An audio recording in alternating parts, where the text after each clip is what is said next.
फिर दिन हुआ पुरानी रात का, करे सौ शुक्र हम खुदा की जात का, खुदा की जात का, नया फिर दिन हुआ। आज की आयत। क्योंकि ज़र की दोस्ती हर किस्म की बुराई की जड़ है, जिसकी आरज़ू में बाज़ ने ईमान से गुमराह होकर अपने दिलों को तरह तरह के गमों से छल निकाल लिया। पहला तीमुथियुस 6 बाब 10वीं आयत। अजीज़ों, रुपया पैसा इंसान की बुनियादी ज़रूरियात में से एक है। हाँ, इसको अपनी मर्जी के ताबे ज़रूर रखें, लेकिन इससे दोस्ती किसी सूरत ठीक नहीं।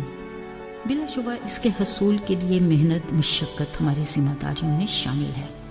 याद रहे, रुपए की जायज़ कमाई पर खुदा की बरकत है, मगर नाजायज़ दौलत की ख्वाहिश एक ऐसी आजमाइश है कि हर कोई आसानी से इसका शिकार हो जाता है। अब सोचना तो ये है कि नाजायज़ दौलत की ख्वाहिश कौन कर सकता है? वो जो इस जहान का हम शक्ल होगा और दुनिया की सबसे ज़्यादा पुरकशिश नमूद और नुमाइश का ख्वाहिशमंद भी।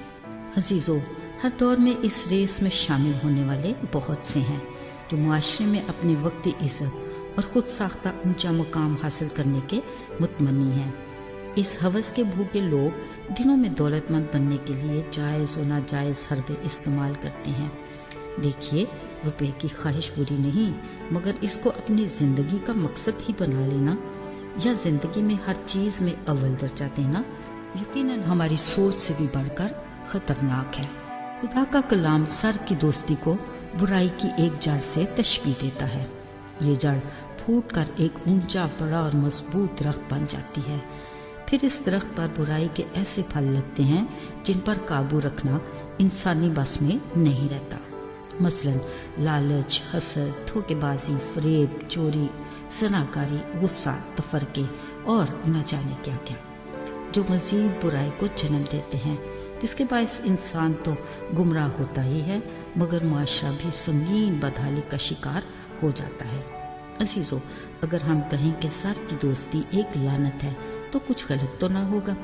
ऐसा शख्स अपना आराम और सुकून और दिल की खुशी खोकर मुतअद्दिद ज़हनी बीमारियों का शिकार हो जाता है। हर पल लुट जाने और जान का ख़तरा भी उसका दिन रात का सुकून तबाह कर देता है। फिर बाज़ मुख्तलिफ बिदतों का शिकार होकर अपना ईमान भी खो देते हैं, जिसके बायस ज़िंदगी इस कदर उलझनों का शिकार हो जाती है कि ना रिश्तों की परवाह, ना ज़िंदगी के मालिक खुदा से कोई वास्ता। अजीज़ों, रुपए पैसे की कशिश उन खूबसूरत तितलियों की मानिद है जो हर किसी को अपने पीछे भागने पर मजबूर करती हैं। जाने अनजाने में एक ईमानदार भी इन पुरकशिश आजमाइशों में पड़ सकता है, जो उसका कठिन इम्तिहान है, जिसके बायस वो अपनी ज़िंदगी में खुदा के बड़े मकसद को भूल जाता है। उसकी डगमगाती ज़िंदगी ऐसे रास्तों पर चल पड़ती है जो उसे दुरुस्त मंजिल से कहीं दूर ले जाते हैं। अजीज़ों, ज़र की दोस्ती के बारे में खुदा का पाक कलाम खबरदार करता है। ज़र दोस्त की जड़ से फूटने वाले बुराई के दरख्त के वो फल हैं जो खालिक खुदा और बनी नौ इंसान में दूरी का बायस हैं, जबकि वो अपनी बनाई ख़ास तख्लीक से मिलाद की तवक्को करता है, जिसके लिए उसने अपने इकलौते बेटे यीशु को, जो पाक को बेऐब बरा है, कुर्बान करने का फ़ैसला किया। अब इस मिलाप के बीच ज़र की दोस्ती की बदौलत पेश आने वाली दूरी की गुंजाइश नहीं।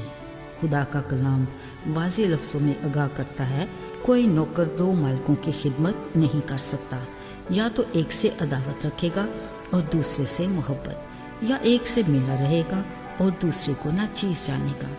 इसलिए तुम खुदा और दौलत दोनों की खिदमत नहीं कर सकते।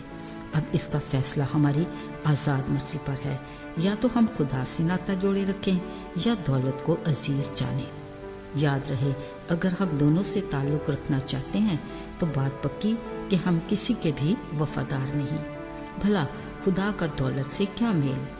बिलाशुबा दौलत एक ऐसा बुत है जो खुदा और इंसान के बीच एक बड़ी रुकावट है। अगर कोई दौलतमंद अपनी दौलत को खुदा से बढ़कर अजीज रखता है کلام کا اٹل فیصلہ یہ ہے کہ اس کا آسمان کی بادشاہی میں داخل ہونا مشکل ہے۔ آئیے دعا کریں۔ اے خدا، ہم جانتے ہیں کہ روپے کی وہ برکت جس میں دکھ شامل نہ ہو تیری طرف سے ہے۔ توفیق دے کہ ہم اس کی خواہش سے پہلے تیری بادشاہی اور راست بازی کی تلاش کریں۔ اے خدا، ہمیں زر کی دوستی سے محفوظ رکھ۔ اس کے لیے ہم اپنے وسائل کو تیری نگاہ میں رکھتے ہیں۔ ہمیں لالچ سے بچا اور ہماری ضرورت کے مطابق عطا کر۔ حکمت دے کہ ہم تیرے دیے ہوئے پیسے کو درست طور پر استعمال کر سکیں۔ بڑی شکر گزاری کے ساتھ تجھ سے مانگتے ہیں، یسوع کے مبارک نام میں، آمین۔